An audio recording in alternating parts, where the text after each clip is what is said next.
here today with Vince Thomas. Vince Thomas is our newest Arizona drag racing legend, and has this passion for cars, and competition are just amazing. Vince has been at it for quite a long time. I first met him back when I worked for the Gusick family in their warehouse. That would be in the, when would that have been, the mid-70s? 71, 2. Yeah. So we have known Vince for a couple years, and is a very, very diehard guy, car guy, and a good man. And we're glad to have you here today, Vince. It's good to be here. Thank you. You've got a good story. I know some of it, but I'm going to let everybody else know. So where were you born? I was born in Port Angeles, Washington, December 8th, 1945. Born into a military family. So you moved around. Quite a bit. So 7 schools, or seven places in, all the way through high school. So lived in Guam, Philippines, and Hawaii when I was quite young. So, and it's good memories. So you saw the world before you knew what the world really was. Pretty much, yes. So how did you end up in Arizona? My dad wanted to retire someplace where it was warm, but turned hot. But he said he had some health issues that he wanted to take care of, and that's what he did. So that's how he ended up here, and you lived out in the west part of town. Correct. Yeah. And you went to high school at. And went to Tolleson High School. And when did you first realize that cars were what you wanted to be involved with? Probably in '58 or '9 is when the Winter Nationals were held out here at the old auxiliary field or something like that. My dad took me to that, and I remember all the fast cars, but not any slow cars, and that was just something that caught my eye, and was quite interested after that. Fast cars, but you don't remember the slow cars. Right. So what was your first car? '58 Chevy, and it was slow. But it was yours. But it was mine. Yeah. Yep. Did you do anything to it, or? Yeah, I rebuilt the engine. First time I did it, it was a disaster. But the second time, at least it stayed together. And I did race it at the opening national race at Beeline. Won my class. I think I was the only one in the class, so Well, I think it it's was a good way to thing. win. Yeah. And before that, I raced at Mel Larson's a few times. And then a couple of years went by, and I bought a '66 Chevy 2 Super Sport L79 car, and had to wait 8 weeks to get it. There was a strike going on, so it took an extra time to get it. I had it 2 weeks. Somebody stole it and stripped it. So They wanted it more than you did, right? apparently so. And I went to the dealer and bought a brand new crate L79. It was like less than $600. Brought it home, tore it apart, put big cam and big pistons in it, and went racing after that. With that car that With was that. stripped out, so you got the car back. Yeah, Okay. got the body back. Okay. And they didn't mess it up any, so it was good. I want to back up just a little bit because I think it's important that you also served our country in Vietnam. I did. I was drafted in January '67 until January '69.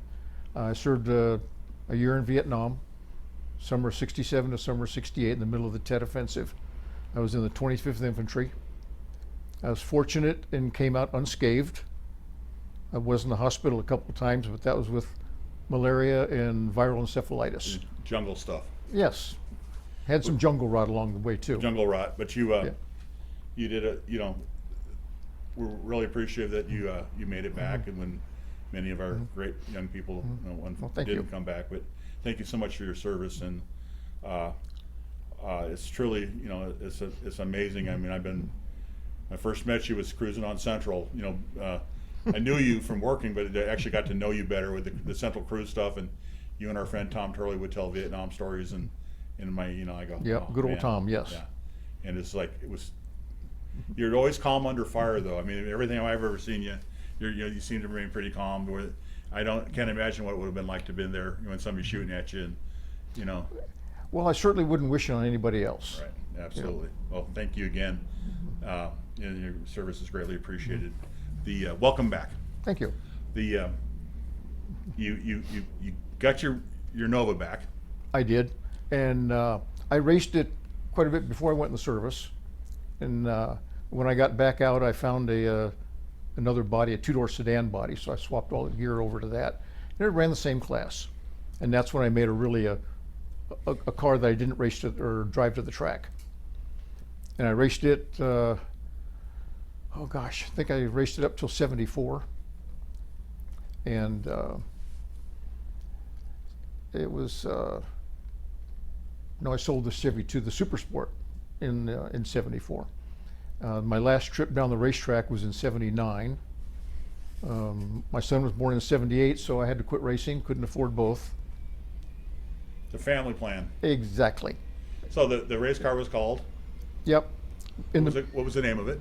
Two-timer. Okay. And in the process of that, at the same time, I was building a Chevy 2 station wagon, and turned it back into a street car with air conditioning and so forth like that. And that was our family car for several Weren't you years. going to run super stock or something with it at one time, or your plans were With the Chevy 2, with the wagon? it's going to be super stock car. An automatic or something like that? Something like that. Yeah, I remember your plans for that. So the interesting thing is that you had the race car, you had your other car that you turn, that you actually you would tow your race car with it, so you'd C2. Correct. The Super Sport towed the race car. And there are several times you get the races and the race car acted up and you race the tow vehicle. Raced them both. I won more money with the tow car than I did with the race car. It was more consistent. That's It fantastic. had an automatic in it. The race car first had a 4-speed, and when I put a power glide in it, it went faster. Yeah,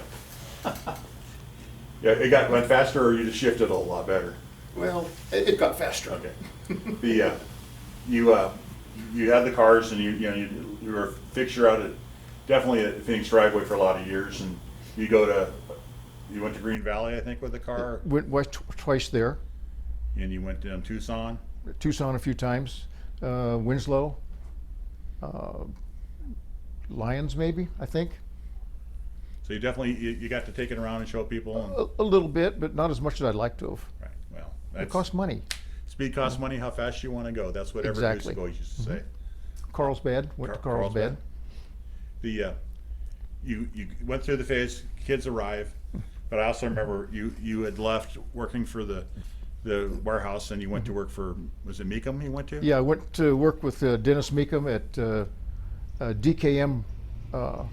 We built the Trans Ams, Macho Trans Am, Macho Z cars, and we threw in a couple of Blazers and a couple of Corvettes that were made special for somebody. And I worked there from late '78 or late '77, I'm sorry, to '79, early '79. And one of our customers who bought a Trans Am from us took a liking to me and offered me a job in California. And so I took it. And So you loaded up your truck and you moved to Beverly. But I was a mechanic for a construction company. I had to join the union and things like that, because you can't do anything in California without it. But there for 9 months and moved back here. Moved a couple of odd jobs, and I joined the sheriff's office in 1982. So you were a deputy for the Maricopa County Sheriff's Department. For 25 years plus. Another time when you served, and we appreciate your service in that as well. And you're very giving with your time and very patient with people. And I'm glad you never pulled me over and gave me a ticket, because you'd probably give me one just to do it. But I bet you try to give people the benefit of the doubt more often than not. I never ticketed a street racer. Because you know. Because they're I used to be bad. one. Yeah, that's right. I And are one. And I told them that. I said, hey, today's your day. So it was a good time. Nothing drastic happened during that time. A couple of stories, but that's another deal. You survived Sheriff Joe. I did, and other sheriffs And too. other sheriffs, yeah.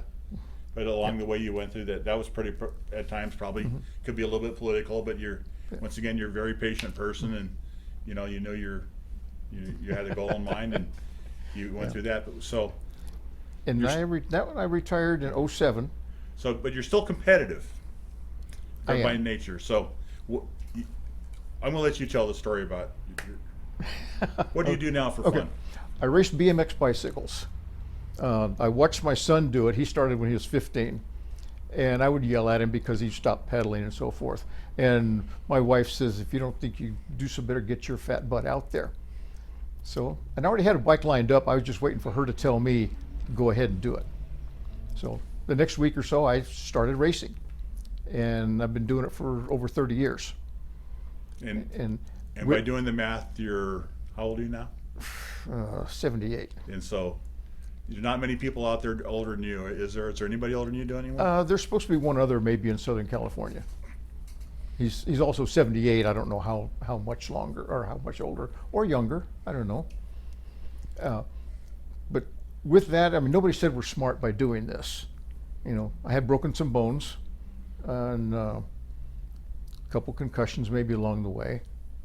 You started at a time when most people are trying to figure out how not even to push the lawnmower anymore. Yeah, well, I didn't start the sheriff's office until I was 36 years old. And there was only one other person that going through the academy that was older than me at the time. Did anybody give you the comment about old man or hey dad Yeah. or your pops? And, yeah, that's But okay. In my BMX racing, it honestly gave me more satisfaction doing that than it did drag racing. Drag racing, you have a car and you just basically point and go. And there's obviously driving skills. But with BMX racing, it's, 90% you and pedaling the bike. And when I was younger, I was faster. Now I've slowed down some. But in the past, I've won several state championships. I've won a Gold Cup champion one time. I won Grand National champion 3 times. I was nationally ranked #1 in the nation in my age group 3 times, and I won the world champion twice. It's amazing. So, but that was when I was younger. But it's a good feeling. When you do something like that, you do have about 15 minutes of fame. Enjoy it while you can. And then people forget about it and you go have a beer. Well, you still love cars, and I do. you're a member of the Glendale Timing Association, which is a group of guys that get together for dinner and on Tuesday nights, and Saturday nights they go to Mixteca in Glendale. But your car, you show up with a car that I never been there when somebody would say, "Who owns this car here? Tell us about your hot rod." Well, my new car is a street car. It's a 67 Chevy 2 sedan. It's got a 327 4-speed, 12-bolt rear end. It's got fuel injection. It's plain Jane white, stock wheels, dog dish hubcaps. So, Sleeper looking. but it's sleeper looking, but it's fun to drive. It's I been did- a movie car. Well, that too, I guess. Yeah. It had its 15 minutes of fame. True. I was contacted by a guy who wanted some cars to do a calendar with for a garage. And that turned into a fiasco, but that never happened. But he knew somebody who was a director for the movies. The guy contacted me, and that's how I got it started. And they used my car to make what's the word I'm looking for? A promo, I guess, for Pilot? a pilot for the movie. But the movie had a budget of like $15 million, but it never came about. It just, the guy moved to California and it never went anywhere. Wow. And It's a lot of money to not go anywhere. Yeah, I know, but I don't think it was ever spent either. Yeah. It's been in a couple other little movies that'll never see the light of day. One of them went directly to DVD, and it's just something big to see the car on the big screen. Do you have a DVD of that movie? I do. It's called Genesis: Fall of the Crime Empire. Genesis followed the crime empire. Right. And you've heard of B Western movies? This is like a C. It- But it was interesting to see what goes on behind the scenes and how things are drug out. Hurry up and wait. It was just different and fun. so, your car, you you're typically, you still got a racer in you, a car guy in you, because you're getting ready to change the cylinder heads and make it want to go even a little bit quicker. And Yeah, got to upgrade it a little bit. And still, basically, it's going to be stock. It's got, it's certainly not a high horsepower car. but it's a nice driver. Yes. Well, I do know that you had somebody that came along in your life that made a big difference to you and was just a great person. That would have been your bride. You tell That's us right. about her. I met Debbie on Central Avenue. Cruising. Pretty much, yeah, in the Carnation parking lot. And it was a whirlwind, to say the least. She was brought down there by Harry Larson's girlfriend, Carmela. And she brought Debbie down to meet another guy. Well, the other guy shows up with his live-in girlfriend. So that did not go anywhere. So I talked to Deb, got her phone number. I tried calling her a couple times during the week. No answer, bad phone number. So I thought, terrific. So I saw Carmela the next week and I said, tell your friend thanks a lot. She gave me the bad number. She says, I can't get a hold of her either. Well, that would have been a first clue that she was bad with numbers like money, checking account, credit cards, But I married her anyway. And I think we were together about 3.5 years before we got married. And she unfortunately passed away just shy about our 40th anniversary. But that's been over 10 years ago. She was a great lady. Absolutely. And,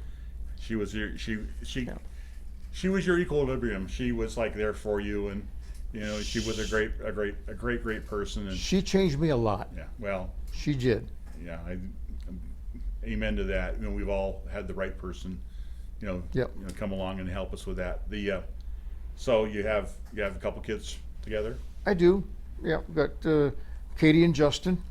They're like 43 and 44 years old. Hard to believe, isn't it? Yeah.